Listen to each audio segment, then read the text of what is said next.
everyone. This is update for April 6, 2025, day 1138 of the war, and of the date update. Also catch up since last video, which was on March 31st. So I'm gonna discuss first macro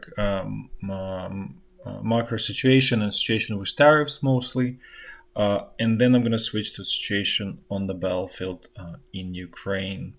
So the situation with tariffs is actually a little bit more trickier, and I think I also misunderstood it initially when there was discussion about reciprocity and so on. So apparently it was a false narrative, and I would say even intentional false narrative to distract from the real intent. And the real intent is actually not to have any kind of reciprocity, and that's what a lot of countries are calling and trying to establish zero tariffs on US goods. That's not the goal in the US. The goal is to simply eliminate negative trade balance for the US from the US perspective, meaning that US is importing more than exporting to given country. That's a whole idea behind it. So now having an understanding this sort of the whole approach, I would say this is extremely negative approach to for everyone, US included, and the rest of the world, because it simply blocks international trade and makes everybody less wealthy in the end. Because what's happening is eventually the world will basically bypass US. It will be a huge wound, especially for major exporters to the US, such as China, such as Europe, because right now Canada and Mexico are sort of exempt. So, but eventually the rest of the world will simply sort of will rebuild relationship that are sort of bypassing US essentially, and in that process there will be some kind of recession, and probably some kind of recession in the US, and in the process then because this approach, you really don't need US dollar as a global currency, so the value of the dollar probably going to go down, and that's why we're seeing that gold is going up. That's why there is this information that US took back its gold from Europe, I believe from London, and now Germany is thinking about taking their gold from the US, and I think it's like 1,200 metric tons or 1,500 metric tons. I don't remember exact number, but it's a very significant number.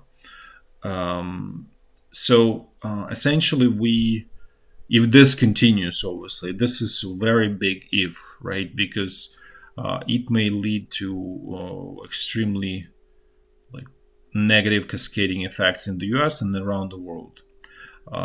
And to the point that US president might be stopped by US parliament. And there's already sort of discussion going on there. I think there's need for more pain to be happening.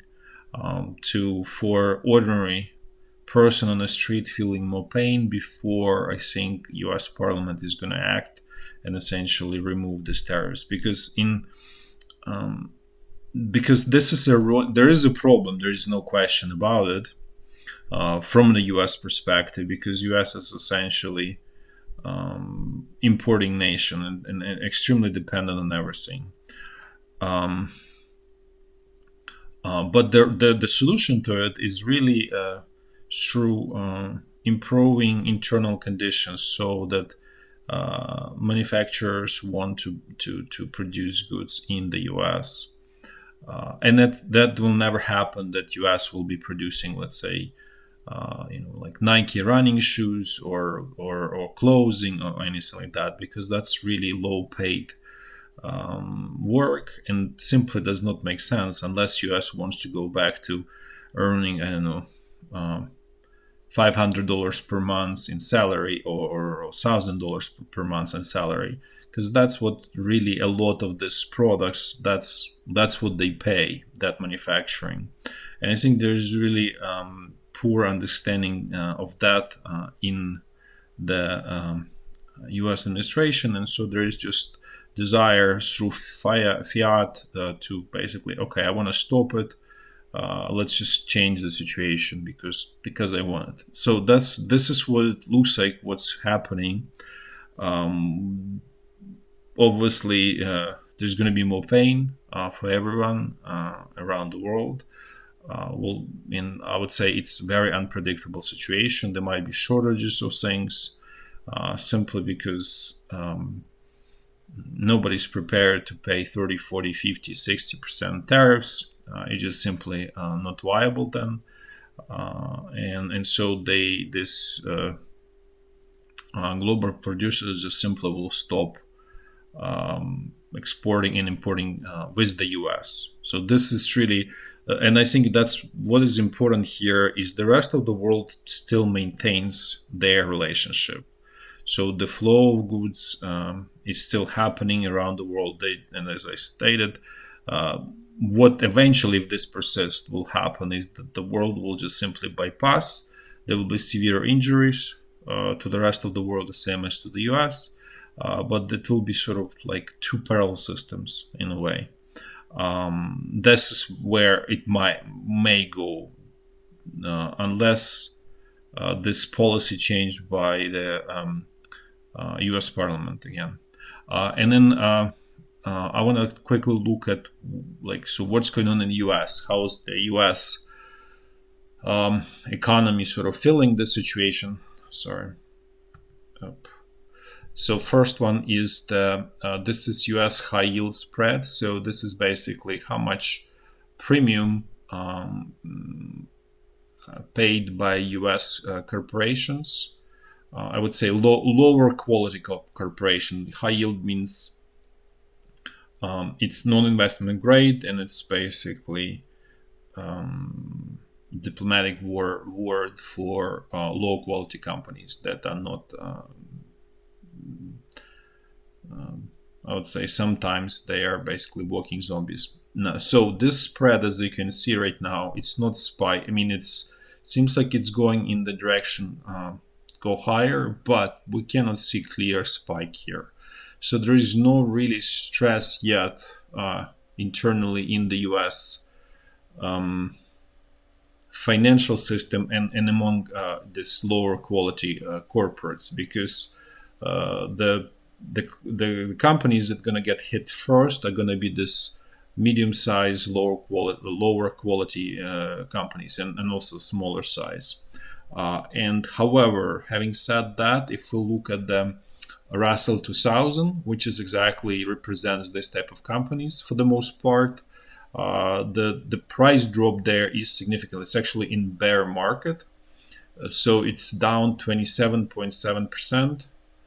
Since sort of the time it started going down, and it's roughly actually interestingly coincided with the win of the current president, because the elections were, I think, on the 6th or 5th of November, and fairly quickly market sensed that this is not going to be helpful for this sort of low quality companies, and they were selling off very sharply. And also, these companies, they're mostly focused, they essentially internal manufacturers in the US. So this also kind of tells you that this policy is really doing completely opposite of what is stated in terms of having rebuilding manufacturing base. It's clearly, actually, looking at this, it's showing that it's actually counterproductive, 100%. Then if we look at, let's say, situation at S&P 500, these are the companies that more international, with international exposure, and you don't see as bad. It's still bad, as you can see, 19.8%. It's almost bear market. Bear market at minus 20%. And as you can see, they started going down a lot later, with roughly mid-February of 25. And then we'll finish with the tech companies. They also down significantly, 22%. But also interestingly, that the market sort of started sensing that this is going to be negative for the tech sector only in February. So overall, I would say there's clearly a lot of pain, but it's sort of emotional pain so far, because equities are much more emotional versus I showed you the first chart, which is for credit, which is much more rational part, and that part is not blowing up yet, and that really tells us that the pain is not quite there yet. So the things probably gonna get worse before they're gonna get hopefully better. And so far, the only sort of hope is that U.S. Parliament steps in and essentially takes away power from the U.S. president to levy tariffs and essentially return it back to where it used to be. So this is sort of the most recent development. I think that's the most important economic development and general development that affects overall situation in the world, and in terms of even military situation, because this may lead to hot wars around the world. That's why it's not just financial economic losses, because that they eventually lead to military confrontation, unfortunately. And I would say World War II is a perfect example of that, because that's exactly what was happening there. Now let's move to situation around Ukraine. And in Ukraine, just as a summary, what I mentioned before, I think it becomes much more clear that neither Ukraine nor Russia are interested in having ceasefire right now. It doesn't make sense because both countries have their reasons to continue the fight. And I mentioned this in a prior video. I think the more I think about this, the situation is that this fight will, I'll say, exhaust itself once the problems are resolved. And these problems were bubbling for a long time, for probably, like, I can go back to probably 2003 at least, and probably since Russian president, current Russian president, came to power. I think it was 99 or 2000. So I think that's where this problem started to bubble up, and until they resolved.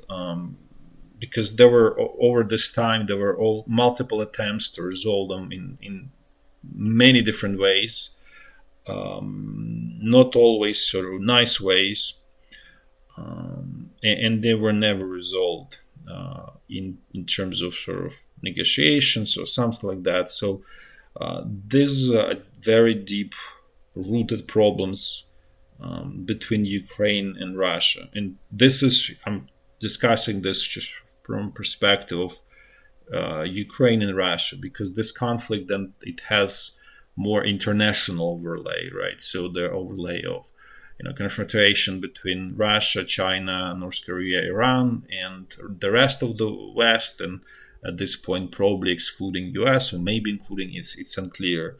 But that's another sort of level of the conflict there.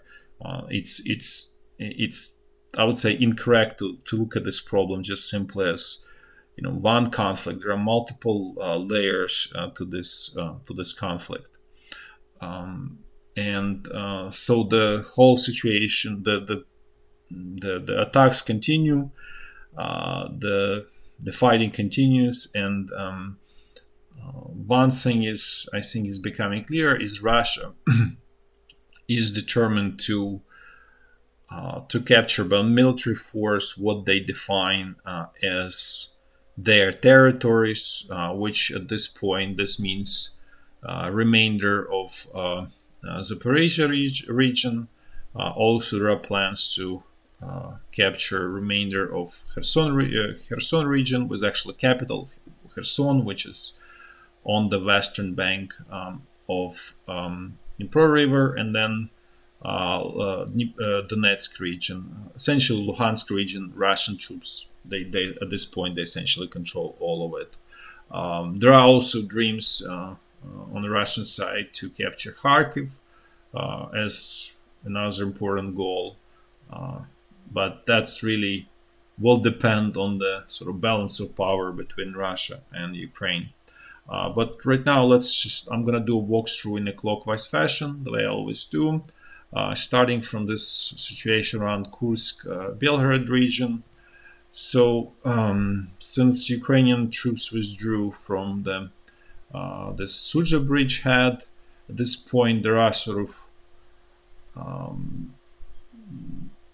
fighting going on along the state border, with one exception where Russian troops managed to do incursion on Ukrainian territory, and at this point, basically it's going direction from where I'm showing. So this is from area around Sverdikovo, and then they attack towards Lysivka. And at this point, there is fighting going on for this village Lysivka. So so there is some control by Russian troops of Ukrainian territory in Sumy region at this point. And similar situation, mirror situation, is in Belgorod region. Ukrainian forces also control, I think, one or two villages there. So essentially, the tension did not subside here. It's continuing in this whole area. Now let's move to Kharkiv. Situation remains more or less stable north and northeast of Kharkiv. No major changes there. Now let's move to North Lugansk front line. Situation here more or less stable, with the exception north of Kupiansk. Russian troops continuing to build their bridgehead on the western side of the Vesele River, which becoming more and more sort of dangerous. I eventually will start showing it because it's let's call it gaining significance, and as I stated, becoming more and more dangerous.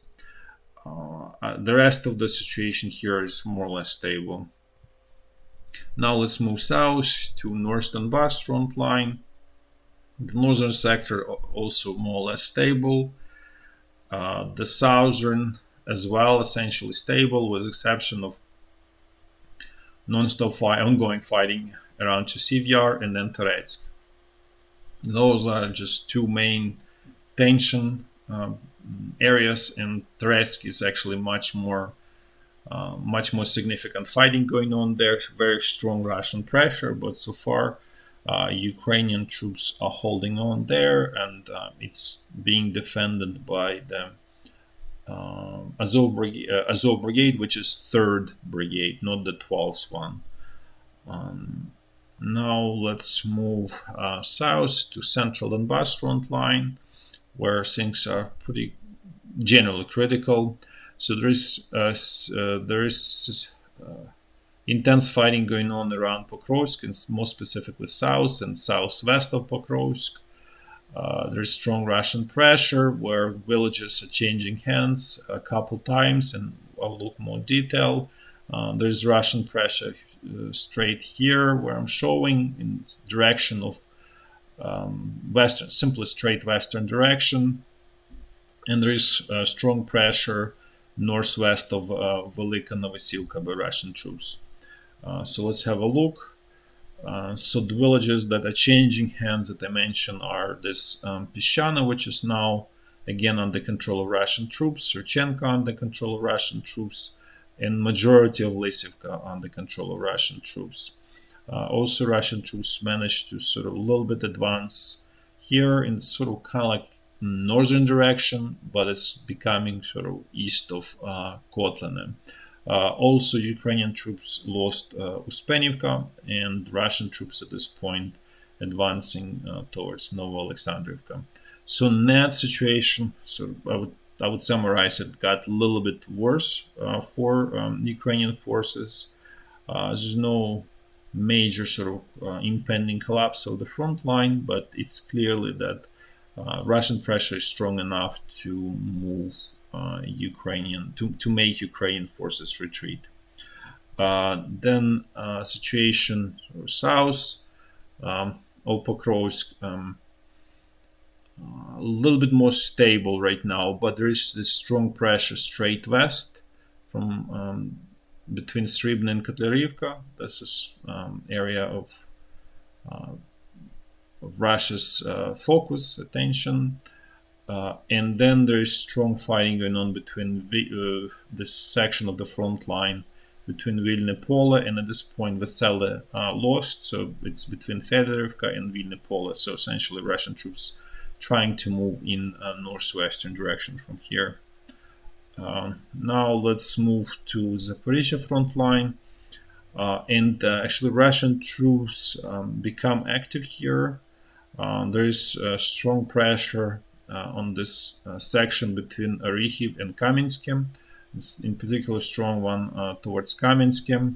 And Ukrainian resources report that Russian reserves are coming to this section, generally to hold this whole section of the front line between Gulay-Pole and Kamyanske. And potentially this might be start of Russian operation to capture remainder of Zaporizhzhia region, including the Zaporizhzhia itself.